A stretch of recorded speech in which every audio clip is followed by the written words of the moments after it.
Let's not talk about The Walking No, Dead. no. That has absolutely nothing to do with Star Wars.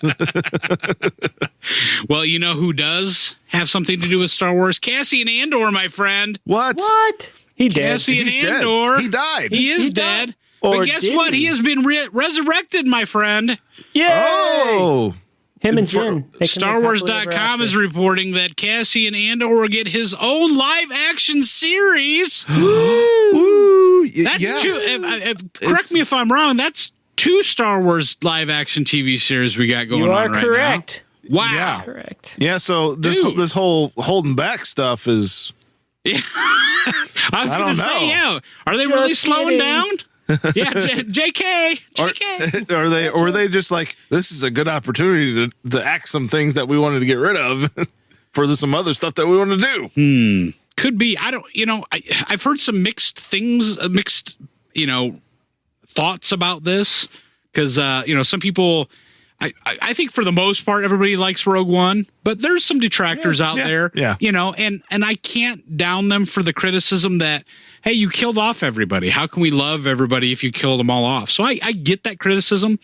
I don't agree with it because I think that was the strength of the movie, showing the sacrifice of that group. To this point, we haven't had a, what's it called? A tragedy. Yeah. Star Wars. Yeah. Not on that scale, that level. Shakespearean level tragedy. Yeah, absolutely. That's what I've been hoping that the spinoffs would be. Yeah, is that experiment into different genres. Yeah. Right. Which really, so far we've got Solo. Solo was a bit of a buddy movie, and I love Solo too. Yeah. So, but I don't know. Anyway, so some of the criticism though of this series early on is that I don't care about a guy that I already know is going to die and stuff like that. And I get that. I get that. We're getting a lot of stories about people who are already gone. As someone who has graduated with a degree in history, I find that offensive. Very offensive. I'm not in that camp. I'm with you there because just because you know what the end of someone's time is. Yeah. There's a lot of stories to be told there, man. For me, I don't have a criticism about that per se, because I'm really excited to see what they do here and looking forward to it. But I think for me, I want to see brand new things where we don't know what the outcome is, and that's where the Star Wars, the main Star Wars movie line is supposed to take us. And I would like to see more branching off of, and maybe stuff that's not even near to where we're talking. The thing of it is, Cassian in this series is, it's going to be him. You would assume that K2 is probably going to be involved at least at some point. I hope so. Maybe not initially. Hopefully we get an ep where they get introduced. That'd be cool. But the thing of it is, you can't have the whole Rogue One team together. So he's not going to be running into Rogue One people, right? It's going to be him, and it's going to be because he's a spy. He's an espionage guy. That's how they're billing the show. I like that. I like that we've got, something, and actually, which is different than what they're billing the Mandalorian to be. The Mandalorian is going to be, they're billing it anyway as like kind of a Western, the gunslinger kind of thing. So I like that. I like that we've got like the spy espionage thing on one side. We've got the gunslinger thing on the other side. That excites me that we're trudging down unexplored territory, Well, right. But it's all in the same time frame. It is, but you know what? Well, no. The Mandalorian takes place after Jedi. After, right? So After Mandalorian is after Jedi. Well, right. No, I'm saying all within the 3 original movies. We're right. We're in which you know what? I guess I don't get that criticism about this. Well, we already know his end. It's like, well, yeah, we know his end, but this TV show is going to open up a lot of opportunity to see new characters, a ton of new characters, and it's still, and like you said, there's a lot of good stories to be told. We only seen this one little bit of a few days worth. That's just like the comic series, the Star Wars main title that we all love. That is taking place right now between episode 4 and 5, right? Mm-hmm. Between A New Hope and Empire Strikes Back, and nobody complains about that. We know the end of the end. Better yet, the Vader comic. We know how Vader dies. Right, exactly. but we still enjoy it because it fills in those gaps. Yeah. So this criticism, I don't pay it much mind. Yeah, for me, it's not a criticism about this. It's more of a maybe it's a criticism about what they're choosing to do. I feel like it's a safer move than to say, let's explore something completely different that we haven't even kind of explored before, or there's a more open-ended type of thing. Well, and ish. I still feel like ish because yes, maybe the Mandalorian has. I mean, because where the Mandalorian is set that's the one I'm the most excited about because there's a lot more opportunity for what I'm saying. Right, to fill in those gaps because we have a 30-year gap between Return of the Jedi and Force Awakens. We know where we're headed. Sure. So but this is it's about the journey, not the destination, man. I still love Rebellion era, though, man. I mean, we've said this before. There's a lot of stories to be told there. I want to get to Old Republic, and I want to get to I think that's what I'm really crossing my fingers for the Game of Thrones guys. That's what they're doing. Come on, man, come through, baby. Don't ruin this. So the Cassian series, I mean, there's of course some problematic things. Like I don't think he will meet K2 because they already covered that in a one-shot comic. Yeah, they did. So I don't know if they want to rehash that, or I guess. Okay, so do you think K2's in this, or is this pre-K2? I hope so. I hope he is. But I mean, it like you said, it opens the door. Like I know on Twitter, and maybe one of you guys texted me, maybe Howie or somebody. What if like Enfys Nest shows up, or Kira? Sure. Or all the solo stuff. All the solo stuff absolutely, starts running over, and there creates that kind of link between all these movies and TV shows. Yeah. Actually, that's what I've been most excited about was when I realized that it was kind of in that same time frame because, Solo did poor at the box office, so it's unlikely that we're going to get a sequel to that movie anytime soon. But this TV series opens that back up, man. And that to me is exciting. Yeah. That we could have those, run-ins together. That he could run into Enfys. Now, how far back can they go? Because I mean, Diego Luna is doing this role, right? So you can only go so many years back before it doesn't make sense. Sure. Right. Well, I mean, okay. Let's assume they got 3 to 5 years in them. In terms of the life of the series. I mean.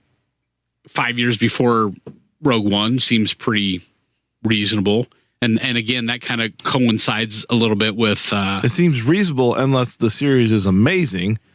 And then you want to keep going. Seasons. Yeah, I know. Then you're kind of... unless you take the Walking Dead motto and just do like every season's one day or something like that. Right. then okay. Yep. One day. I know. I guess we'll just have to wait and see. But I'm excited, man. I mean, this, again, even though, just kind of backing up for a second and reminding folks to be able to see this series, you're going to have to subscribe to the Disney streaming service. And we've already covered that. How much did we know how much that was? Or they haven't set a price point, but it's sounding like it's going to be under $7.99. Yeah, that's what I was no price point, no release date. So what's going on with that? Come on, Disney. I hear executives screaming, "This should have been done yesterday." So that was me. I was screaming. Anyway, I'm excited. Well, sounds like you guys think are excited. Me, I'm the most excited just to see Diego Luna because I really liked him. I did too. You know what? And the thing I like about Diego Luna too is like all the press leading up to Rogue One and everything. Out of all the whole cast, he seemed to be the most like jazzed about being part of Star Wars. Well, yeah, just his raw enthusiasm, childlike enthusiasm was palpable. Yes. Yes. He was actually he was telling the story. Because he's Mexican by birth, and he was talking about once he told his friends and his family and stuff that he was going to be involved in Star Wars, how excited they were. And I think he even told a story about his dad, saying that, oh man, this is so exciting for me that we got a Mexican character, and well, not Mexican in the universe, but Mexican actor that's in Star Wars and a high profile role and things like that. And it was heartwarming to me, to hear the excitement that his family had. That's one of the things I think Disney's really kind of trying to take charge on is providing more. I don't want this to sound It's trying to be more diverse, and I think that's a good thing. Sure. As long as it's not being done for the sake of doing it, as long as it's being done. There's always a fine line, and we've talked about that before. But no, I mean, I loved his role. I love how he held himself in that role, and I'm excited because I know how excited he is. I know how excited he was to be part of the franchise, and I don't know. So we don't really know more other than that this is happening. Yeah, right now it just says the article on StarWars.com says Disney chairman and CEO Bob Iger announced today that Lucasfilm is in the development on a second Star Wars live action series for Disney. And I don't see anything about release dates or anything. They're just really formally announcing it as really this comes to. This could be his twin brother. Or did they specifically say Cassian? No, it says Diego Luna will reprise the role of Andor. Oh, okay. So, I guess theoretically it takes place before Rogue One. Right? Oh, did they say? Oh, they said reprise. Yeah. It would have to, Garrick. I don't know. No. He might not be dead. I still don't believe Han's You dead. didn't see him die on screen. Yeah. Han's not dead. Body? It was a cutaway. No body, no death. It was incinerated, my friend. That's what they want you to believe. Yeah, they dug a hole in the sand and covered themselves. They're fine. Well, the Mandalorian also in the news this week. Jumped in the water. We had several cast announcements for the Mandalorian this week. Did you guys see these? Not just one, not just two. We had three. Oh, I don't. Three big announcements this week. I don't know what to do with three. I know. You count them. 1, 2, 3. The first one is the official announcement who the Mandalorian will be. Who? Pedro Pascal to lead the Mandalorian series. Now, do you know who Pedro Pascal is? I don't. He's that mathematician, right? No, he is not a mathematician. To my knowge. He is an actor. Is he a programmer? He is an actor most recognizable from the Game of Thrones series. Is that what it is? Yeah. No, he would not be known for his mathematic prowess. He would be known for having his skull smashed like a melon. Whoa.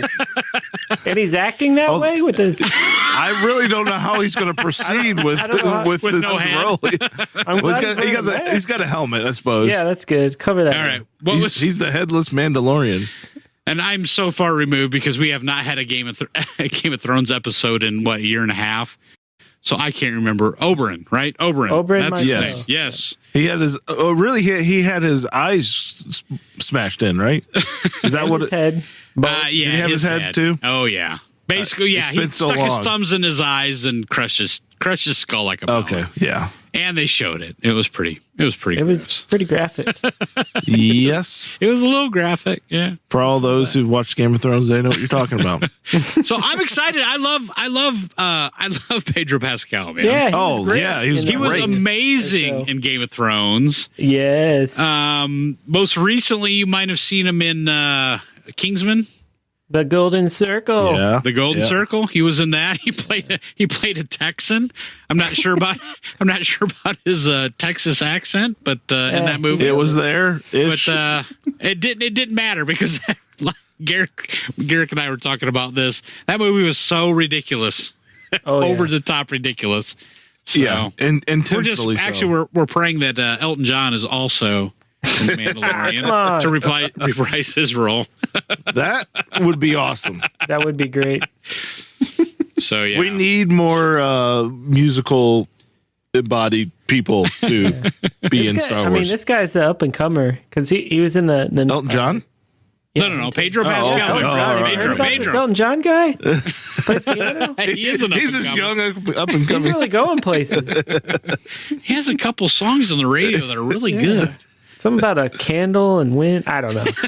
No, Pedro Pascal. He was in the Narcos, the Netflix series. And he's been announced for Wonder Woman 1984. Nice. I did not know that. Yeah. Boy, he is an up and comer. Yeah, he's up and coming.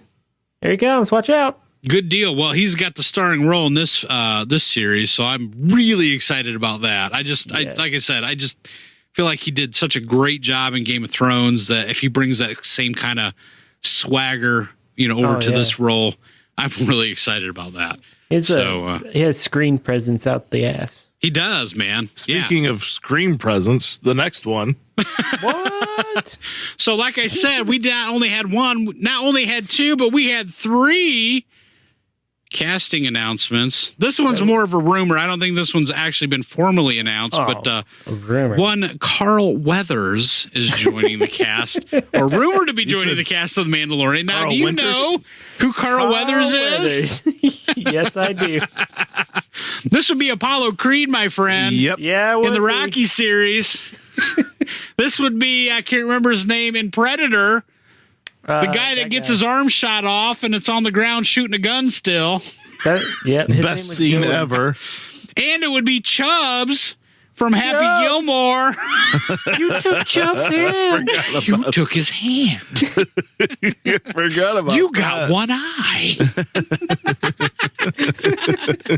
Yes, man. Carl Weathers. That He would was be also in the Arrested Development TV series as Carl Weathers. Carl Weathers. As Carl Weathers. As Nice. Carl Weathers. Perfect.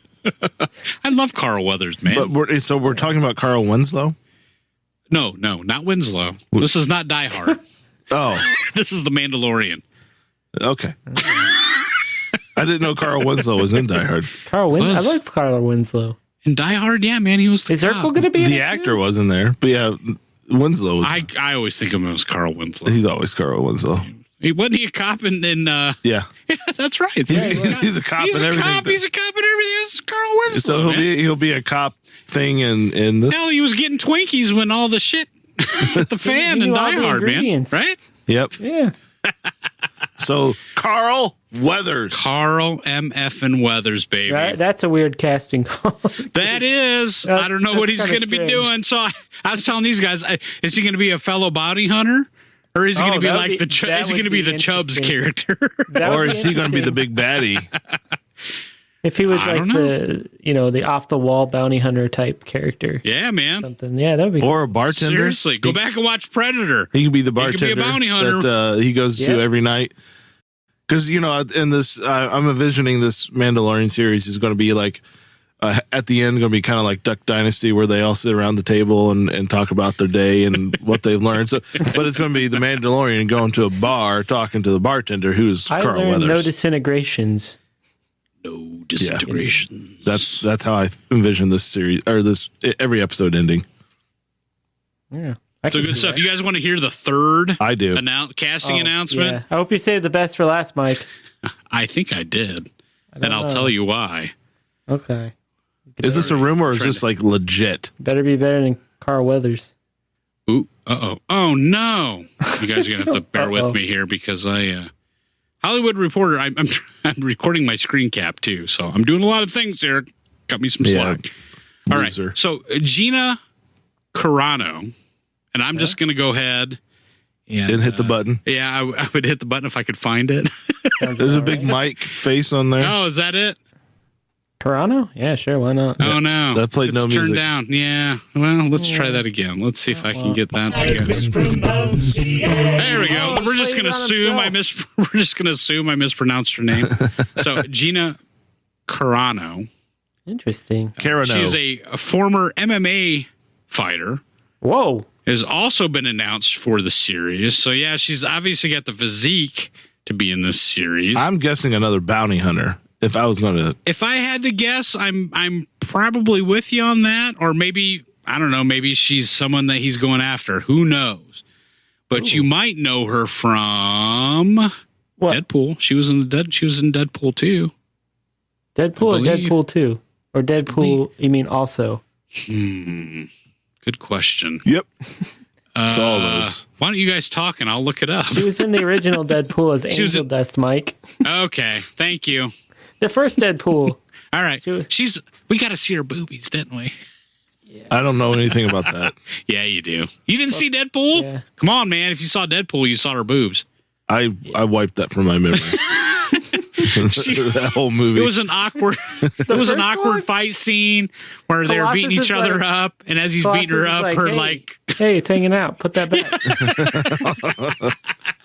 I can't believe we're talking about this on the podcast. Oh yeah, we are. Boobies, Deadpool. dude. That's Deadpool. Garrett's Happened in a favorite movie. word. It's okay if it happened in a movie. It's right. it's all right if it happened. That's right. She got paid for it, so it's all good. Well, that sounds dirty now. Something tells me we won't see her boobs in The Mandalorian, but Y'all know that. It's not on primetime television. She's got great New York boobs.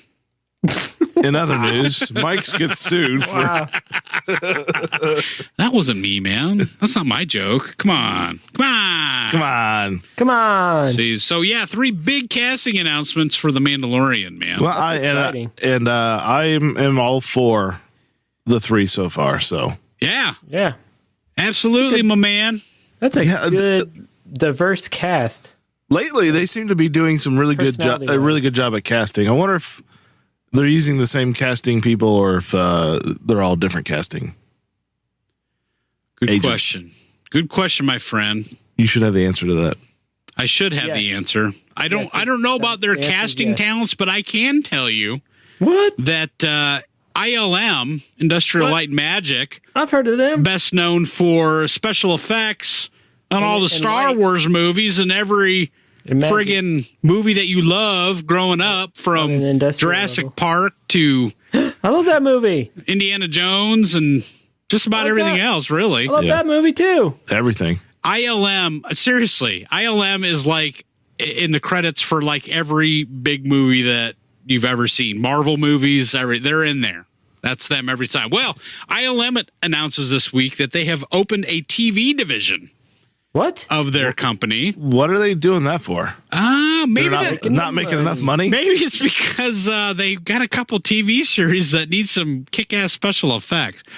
Whoa. I know this is kind of minor news, but I'm actually pretty excited about this because when you hear that they're doing a Star Wars TV series, you worry about the special effects. Yeah. At least I do. Because you want them to be quality and you want them to live up to the standard that Star Wars has put out there for us. Mm-hmm. And to hear that actually the guys that created the shit are actually going to be doing it in the TV series is pretty exciting to me. Well, that's very exciting because on the flip side, I was just talking to my wife about this. It seems like, I don't know why Walking Dead keeps coming up, but it seems like their budget for special effects and things have gone down. At least with this latest series, or season.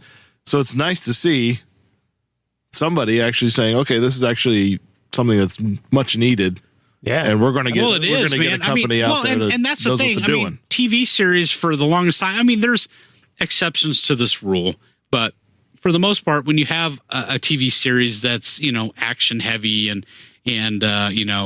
special effects heavy, you can always tell a TV series special effects versus a movie that's got a big budget. Oh, yeah. And I'm excited that ILM is involved because, these guys are the standard bearers. These guys are the ones that created these special effects from day one.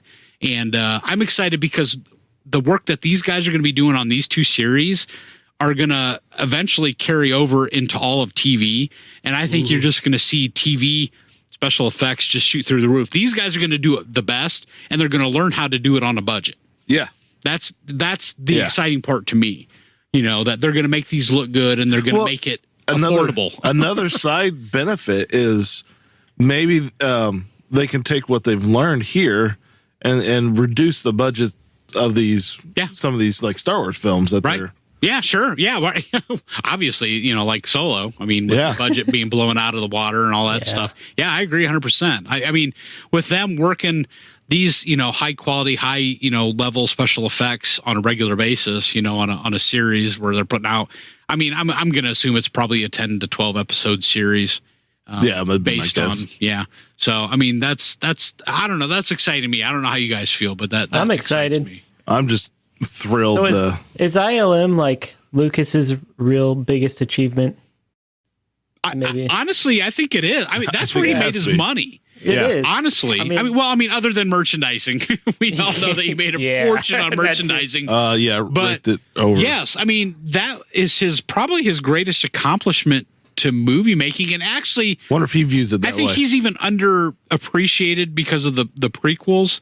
But even the prequels, I mean, all the computer graphics and, we make fun of the Phantom Menace and maybe the overuse of computer graphics and stuff, but he created that stuff. I mean, prior to him, that stuff didn't exist.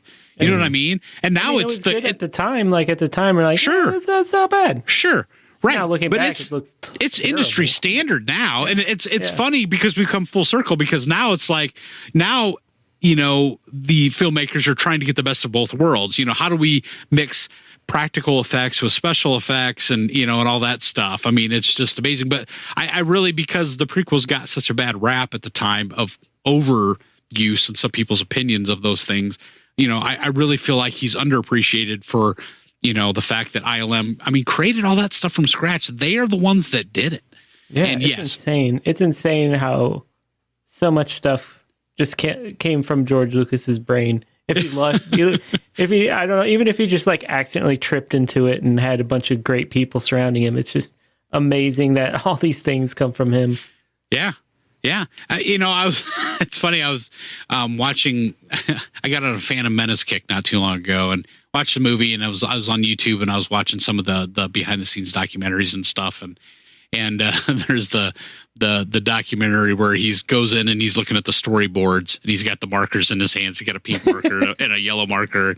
Yes. And we all laugh at it and stuff. But I mean, when you see what he's doing, basically he's going up there and he's marking in one marker the stuff that's practical, and then the other marker is the stuff that's going to be computer generated.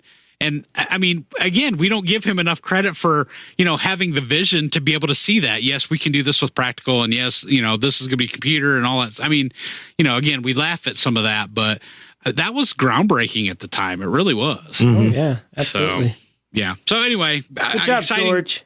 Yeah, baby. Exciting news coming from ILM. Some breaking news this week.